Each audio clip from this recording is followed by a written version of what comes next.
take out the hurdles, same distance, men's 400. I wonder if they can match the previous trip around the oval. Here's the USA's Vernon Norwood just off of the podium in 4th at the World Championships in Budapest. See the current world lead by Stephen Gardner, who pulled up injured in Budapest during that competition. Karani James didn't make the final results in the 400 because he was disqualified, but has a great CV from running so many years at this discipline. Oh yeah, the only man on the planet with a full set from Worlds and Olympics, gold, silver, bronze from both. The pride of Grenada. And Matthew Hudson-Smith's had a good run, they would say, this year. The silver medalist from Budapest, and in that silver medal performance, 44.26 set a new European record. When the Jets' Aaron Rodgers got hurt, I thought about Matthew, because when I talked to him, he talks about how he's always struggling with calf and Achilles. And he struggled with it this year, but still got the silver.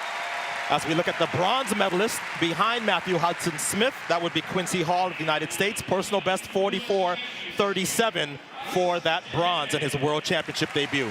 There is a trio of Americans in this men's 400 field. The third, Bryce Deadman, who is the reigning U.S. champion, won it here at Hayward Field back in the summer.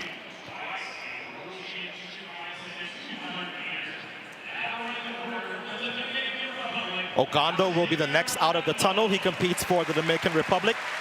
They were world champions in the 4x4 last year. He also got a silver with Team Dominican Republic in the Tokyo Olympic Games in the 4x4. Ogando actually more known as a 200-meter specialist, but getting a go here at 400 meters.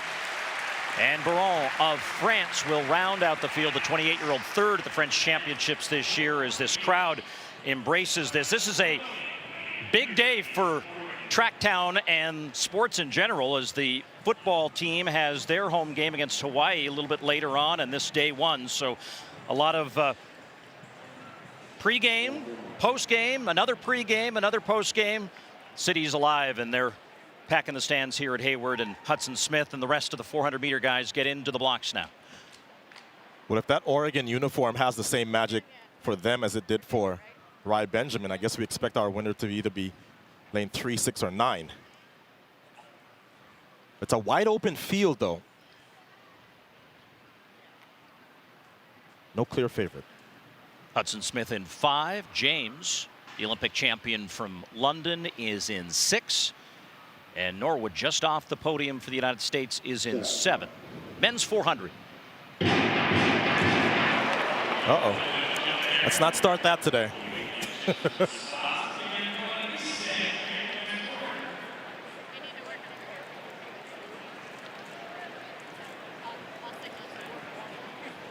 Lane 3, maybe? Or was it 2? Yeah, they got the camera on Ogando, so here's that moment. Remember when you knew you were in trouble in school and you just didn't want to make eye contact with the teacher? Absolutely. That's what Ogando's trying to do now.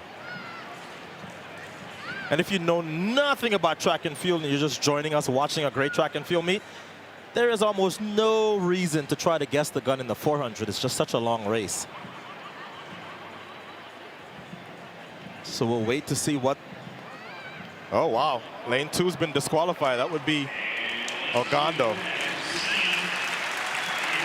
That's just a lapse in concentration. There's absolutely no reason to come out for a 400-meter final of this magnitude and guess the gun. Well, I'd asked you for the difference between getting ready in the blocks for a 200 and a 400, but I don't know if you can talk about the 400. Well, you know, I did start in the 200 way back in high school, but what are you trying to gain an advantage in the first 50? It's just not. Look, it happens. I always remember Javier Coulson in the Rio Olympic final of the 400-meter hurdles, and he was certainly a choice for a medal, and he false started. And that was it, out of the Olympic Games in the 400-meter hurdles. So Ogando's gone. The rest of the field back in the blocks. Next to that vacant lane in 2 is the U.S. champion, Deadman of the United States. And Quincy Hall out of Kansas City, Missouri. The bronze medalist in Budapest for the United States, the 25-year-old, next to Deadman in lane 4. And This time we're underway cleanly. The men's 400-meter final. Out wide, Vernon Norwood running well, the American in lane 7. Yeah, I've got my eye on Matthew Hudson-Smith, who appears to have just pulled out once again. So Vernon Norwood looking good down the back stretch. Karani James is still in it. And Quincy Hall of the United States now with just under 200 to go. Two guys with two different motivations. Karani James was disqualified in the World Championship final. Norwood finished 4th, but on the inside, Quincy Hall.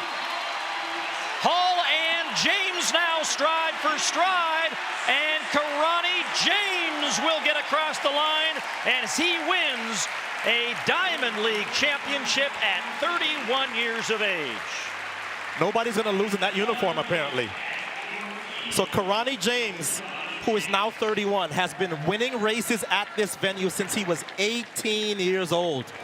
That's how long and distinguished this Grenadian star's resume is. So he gets a season's best for his efforts. 44:30 would have put him on the podium in Budapest. But as we saw with Rai Benjamin, it's all about getting your season time just perfectly. Karani, as you said, had been disqualified for a lane violation in that final, but he had to contend with Quincy Hall. Quincy Hall on the inside is never going to win any style points for his final 100, but that's the form that got him the bronze at Worlds.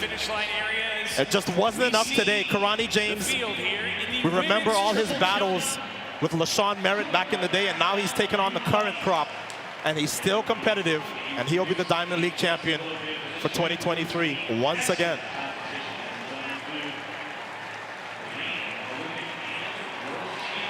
As he gets congratulations from Vernon Norwood, U.S., some good talent, young talent in the one lap. Michael Norman didn't even run this year. He had been the reigning world champion. Karani James celebrates